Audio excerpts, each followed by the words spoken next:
السلام علیکم رحمۃ اللہ وبرکاتہ۔ یہ سورہ الحج کی دو آیتیں ہیں، 73 اور 74۔ انشاءاللہ تعالی آج ہم بتوفیق الہی اللہ تعالیٰ کی مدد اور نصرت کے ذریعے سے ان آیتوں میں ہمارے لیے کیا حکم الہی سمجھنے کی کوشش کریں گے۔ اعوذ باللہ من الشیطان الرجیم، بسم اللہ الرحمن الرحیم۔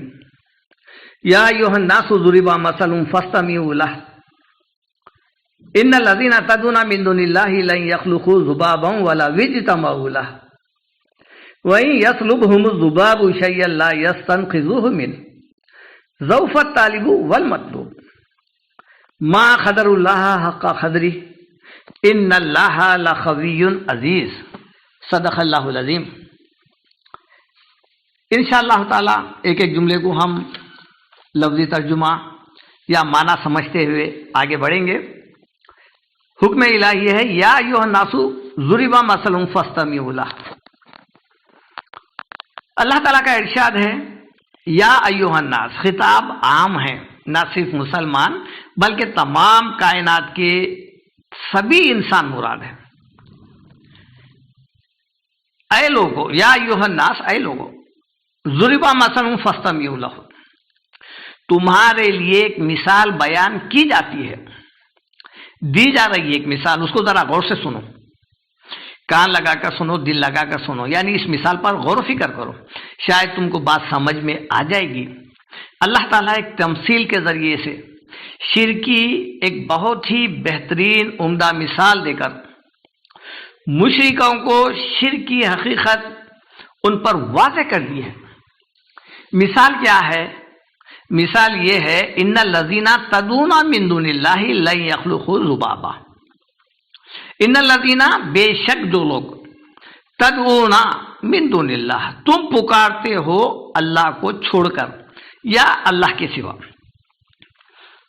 لن یخلقوا ذبابا، نہیں پیدا کر سکتے ایک مکھی بھی، ایک معمولی حقیر ادنا سی مکھی یہ نہیں پیدا سکتے ہیں۔ یہ کون ہے؟ یہ جن کو تم پکار رہے ہیں۔ وَلَا اجْتَمَعُوا لَهُ، اگرچہ اس کام میں سب کے سب جمع ہو جائے، ایک دوسرے کا تعاون کر لے، انسانوں کو بھی بلا لے، جو بڑے بڑے معبودان باطل ہیں ان سب کو بلا لے، اجنہ کو بلا لے، جن جن کو بلا سکتے ہیں بلا لے، اور مدد کر کے ایک مکھی پیدا کر کے بتا دے۔ یہ چیلنج ہے اللہ تعالیٰ کی طرف سے غیر اللہ کو جو پکار رہے ہیں ان کے نام، مشرکوں کے نام۔ یہ اعلان عام ہے سب کے سب، نہ صرف مسلمان بلکہ ساری قوم کے لیے ہے۔ جن جن لوگوں کو غیبی طاقتوں کا حامل بنا لیا گیا، سمجھ لیا گیا، وہ سبھی حضرات اس میں داخل ہیں۔ وہ سبھی معبود جو ایک دوسرے کے تعاون سے اگر مکھی بنا سکتے ہیں تو بنا کر بتائیں۔ یہ آیت مشرک لوگوں کو چیلنج کر رہی ہے اور انہیں دعوت فکر دے رہی ہے کہ اگر تمہارا یہ دعویٰ ہے کہ یہ تمہارے معبود تمہاری بگڑی بناتے ہیں تو پھر ان سے کہو کہ ایک مکھی ہی پیدا کر کے بتا دے، صرف مکھی، باقی سب کام بعد میں، صرف ایک مکھی پیدا کر کے بتا دے۔ پہلے ایک کام کر کے تو یہ دکھا دیں، جیسا کہ تمہارا گمان ہے کہ یہ خدائی اختیارات رکھتے ہیں، پاور ہے ان کے پاس، تو پھر ان سے کہو کہ صرف ایک مکھی۔ یہاں بعض لوگ حضرت عیسیٰ علیہ السلام کا معجزہ جو اللہ کے حکم سے پھونک مارنے پر پرندہ بن جاتا تھا دلیل دیتے ہیں اور گمراہ کرنے کی کوشش کرتے ہیں کہ دیکھو حضرت عیسیٰ علیہ السلام بھی تو پرندہ بنائے ہیں، جبکہ اللہ تعالیٰ قرآن میں واضح طور پہ بیان کیا ہے کہ کسی بھی رسول کے لیے یہ اختیار ہے ہی نہیں، ان کے بس میں ہے ہی نہیں کہ وہ اپنی طرف سے کوئی معجزہ بتائے۔ وَمَا كَانَ لِرَسُولٍ أَن يَأْتِيَ بِآيَةٍ إِلَّا بِإِذْنِ اللَّهِ، کوئی رسول اپنی طرف سے معجزہ نہیں بتا سکتا۔ جبکہ سورہ آل عمران آیت نمبر 49 میں حضرت عیسیٰ خود فرما رہے ہیں، وہ کیا ہے؟ انی قد جئتکم بآیۃ من ربکم، یہ میں جو کچھ بھی معجزہ بتا رہا ہوں یہ میری طرف سے نہیں ہے، یہ تمہارے رب کی طرف سے میں بنا کر رسالت کی تبلیغ کے لیے بھیجا گیا ہوں۔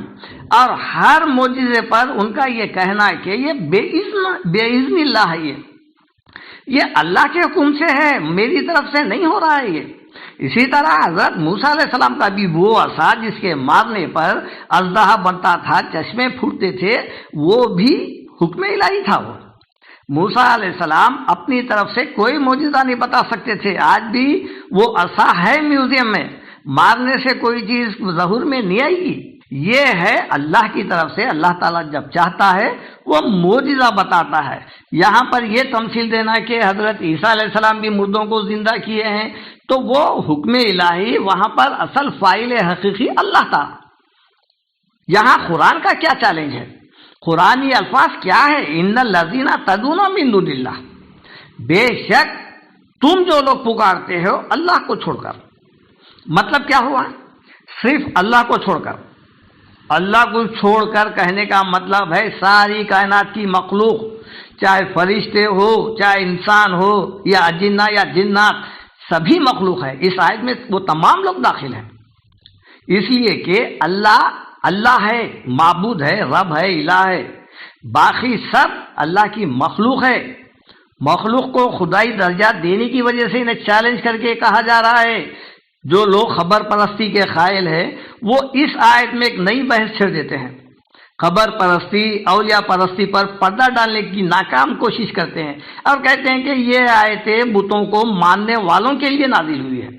یہ ایک نئی منطق ہے، جبکہ قرآن میں انشاءاللہ ہم بتائیں گے کہ وہاں پر میرے بندوں کے لفظ سے استعمال کیا گیا ہے، اللہ کے نیک بندے۔ وہ کہتے ہیں کہ اس سے مراد بت ہیں، اولیاء اللہ، بزرگان دین اور اللہ کے نیک بندے یہاں مراد نہیں ہے۔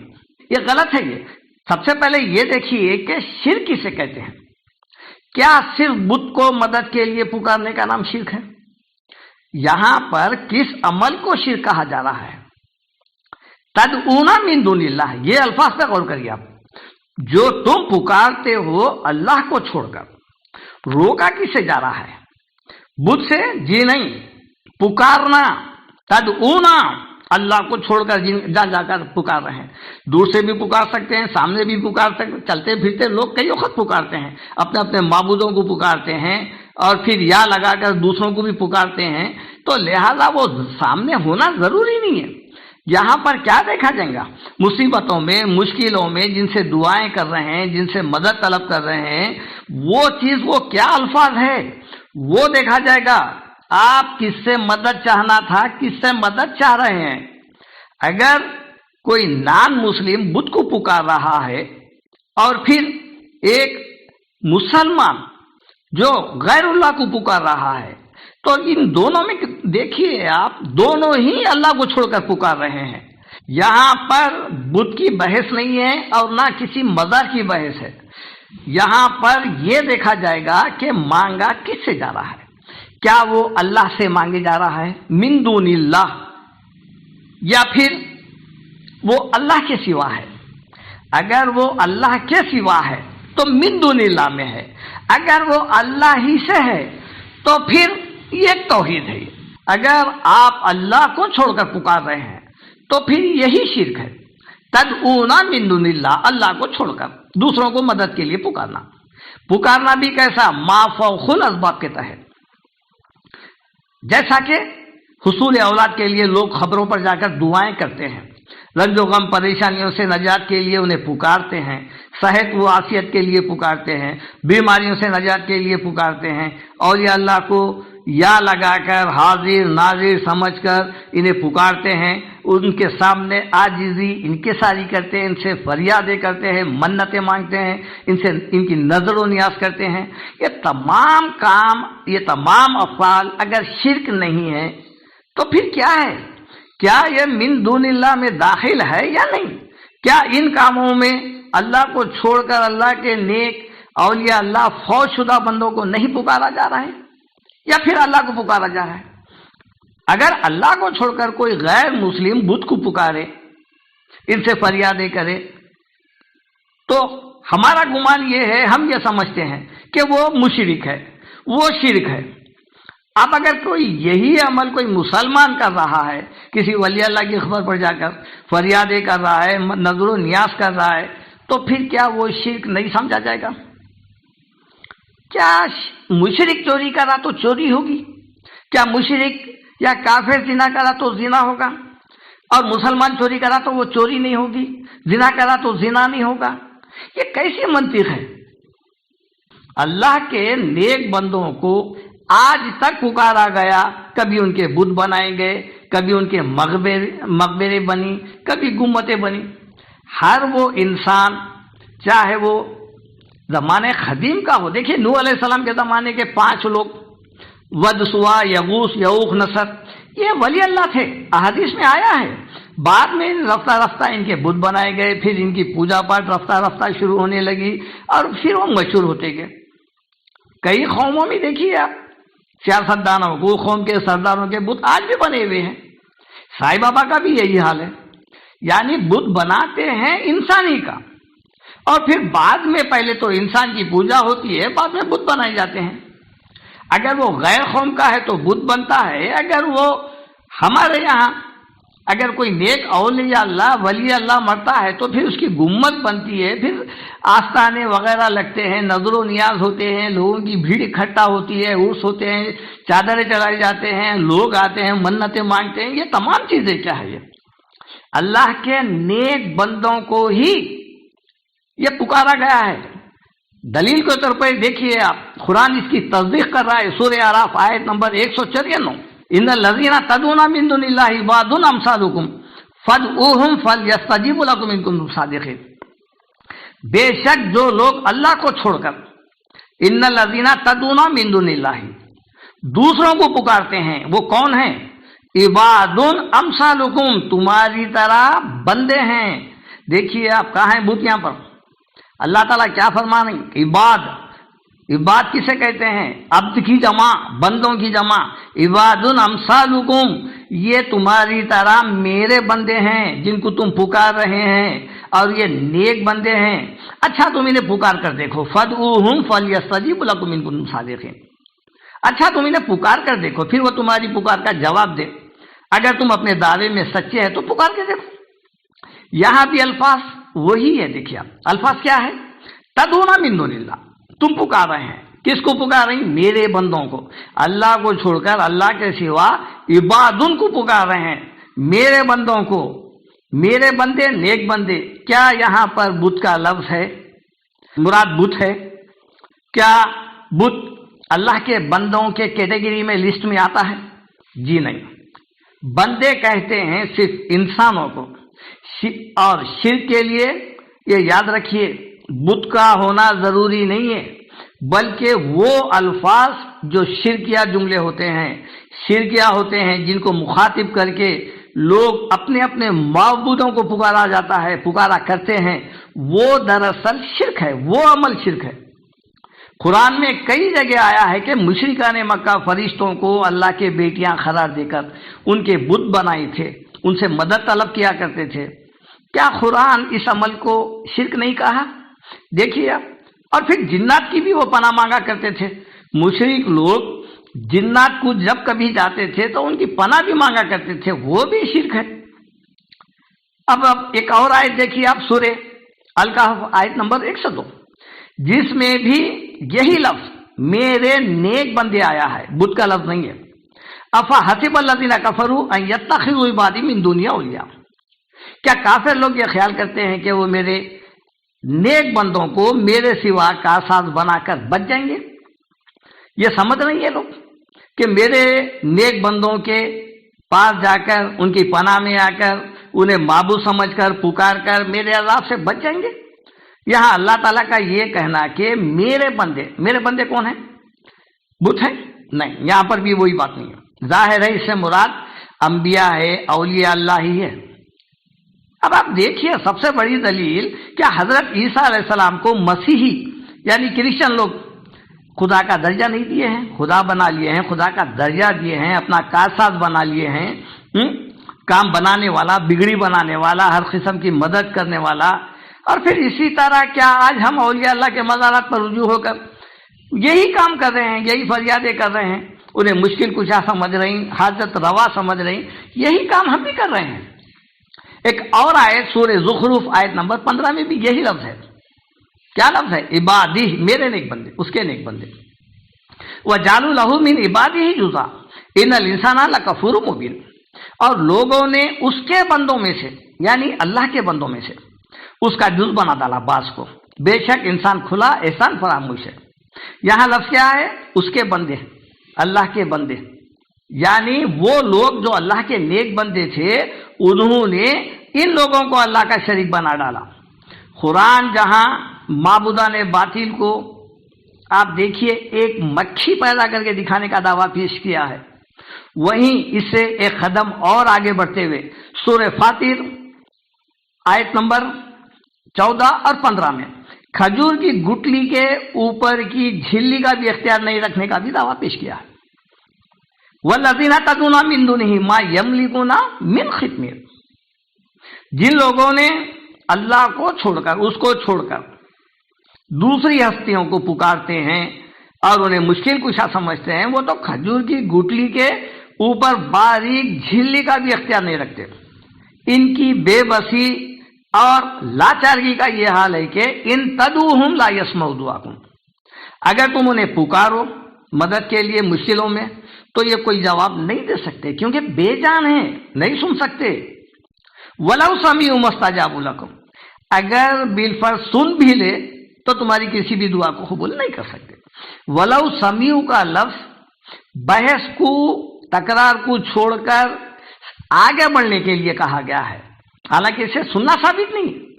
مطلب یہ ہے کہ اگر تمہارا یہی دعویٰ ہے کہ یہ سن ہی لیتے ہیں تو چلو ٹھیک ہے، تمہاری کون سی دعا قبول کر رہے ہیں، تمہاری کون سی فریاد کو سن رہے ہیں یہ بتا دو۔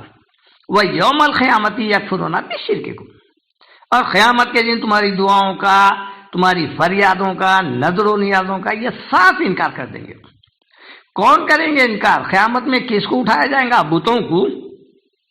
دیکھیے آپ غور کریے، وَيَوْمَ الْقِيَامَةِ يَكْفُرُونَ بِشِرْكِكُمْ، قیامت کے دن انسانوں کو اٹھایا جائے گا، اس میں نیک بھی رہیں گے، برے بھی رہیں گے، جن کو پوجا گیا، جن کی خبروں پر جا کر پکارا گیا وہ بھی رہیں گے اور پکارنے والے بھی رہیں گے، اور یہ لوگ شرک کا صاف انکار کر دیں گے۔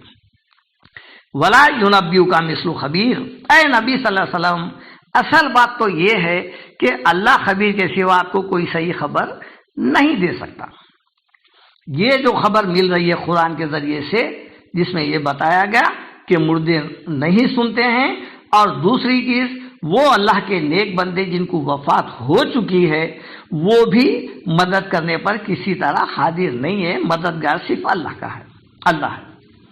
مکھی کے پیدا کرنے کی تمثیل کے بعد اللہ تعالیٰ فرماتے ہیں وَإِن يَسْلُبْهُمُ الذُّبَابُ شَيْئًا، اگر یہ لوگ ایسے بے اختیار ہیں کہ اگر مکھی ان سے کوئی چیز چھین لے کے جائے، لا يَسْتَنقِذُوهُ مِنْهُ، تو پھر وہ اس سے واپس نہیں لا سکتے، نہیں چھڑا سکتے۔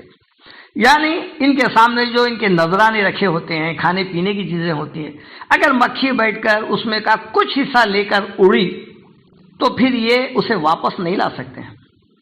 دیکھیے اب ان کی کس قدر بے بسی کا حال ہے۔ ضعف الطالب والمطلوب، طالب بھی کمزور اور مطلوب بھی کمزور، مدد مانگنے والا بھی کمزور، مدد جس سے لی جا رہی ہے وہ بھی کمزور، جن کو پکارا جا رہا ہے وہ بھی کمزور، پکارنے والا بھی کمزور، جس کی عبادت کی جا رہی ہے وہ بھی کمزور، اور وہ عبادت کرنے والا فرضی معبودوں کی وہ بھی کمزور، یہ دونوں کمزور ہیں۔ حالانکہ اس کی حقیقت کو بتانے کے لیے اللہ تعالیٰ تمثیلات دے کے بتا رہے ہیں، کس قدر تمثیلات کے ذریعے سے بتا رہے ہیں، اور بتا رہے ہیں کہ آخر میں یہ دونوں کمزور ہے، تو پھر طاقتور کون ہے؟ طاقتور یہاں ہی دیکھیے آپ، ما قدر اللہ حق قدری، لوگوں نے اللہ کی قدر نہیں کی جیسے کہ کرنی چاہیے تھی۔ عالم الغیب، مددگار، وہ جو اللہ کو مقام دینا تھا لوگوں نے نہیں دی، اور پھر وہ مقام کسی دوسری ہستیوں کو دے ڈالی۔ ان اللہ لقوی عزیز، بے شک اللہ تعالیٰ خود اپنا اللہ تعالیٰ تعارف کراتے ہیں کہ وہ کیسا ہے، زبردست بڑی قدرت والا، طاقت رکھنے والا ہے۔ یہ اللہ ہے، اس اللہ کو چھوڑ کر، اس عظیم الشان اللہ کو چھوڑ کر، عالی شان اللہ کو چھوڑ کر ہم کہاں جا رہے ہیں؟ کس کے پاس جا کر پکار رہے ہیں؟ ذرا دیکھیے آپ، وہ جو ساری کائنات کو پیدا کیا، وہ اور وہ جو اللہ تعالیٰ جس کو پیدا کیا ہے کمزور مخلوق، وہ دونوں برابر ہو سکتی ہے؟ افمن یخلق کمن لا یخلق، کیا جو پیدا کیا اور جو پیدا نہیں کیا کیا دونوں یہ برابر ہو سکتے ہیں؟ اللہ تعالیٰ فرما رہے ہیں نصیحت حاصل کرو، ہم کدھر جا رہے ہیں؟ بحث میں لے کے بیٹھے ہوئے ہیں کہ کسی طرح بزرگان دین کو زندہ ثابت کرنے کے لیے کئی آیتوں کو جو ہے اس کی غلط تعویل کی جا رہی ہے، حالانکہ انسان جب مر جاتا ہے تو پھر اس کا اعمال ختم، اس کی موت واقع ہو گئی، لوگ اسے خبر میں دفنا چکے ہوتے ہیں، وہ قیامت کے دن نکلیں گے اور اپنے نیک اعمال کا صلہ پائیں گے۔ اگر وہ نیک تھے، اللہ والے تھے، تو وہ اللہ کی عبادت کرنے کی وجہ سے اللہ تعالیٰ کے یہاں وہ ایک مقام پائیں گے وہ، اور جو گناہ گار تھے ان کو ان کا بدلہ سزا کے طور پہ ملیں گا، عذاب کی شکل میں ملیں گا۔ قرآن کریم کی وہ آیات جو ہم نے بیان کی ہیں جس میں غیر اللہ کو پکارنے سے منع کیا گیا ہے، چاہے وہ بت ہوں یا اولیاء اللہ کی مزاریں، گنبدیں، یہ سبھی من دون اللہ کے زمرے میں آتی ہیں، اور یہی شرک ہے۔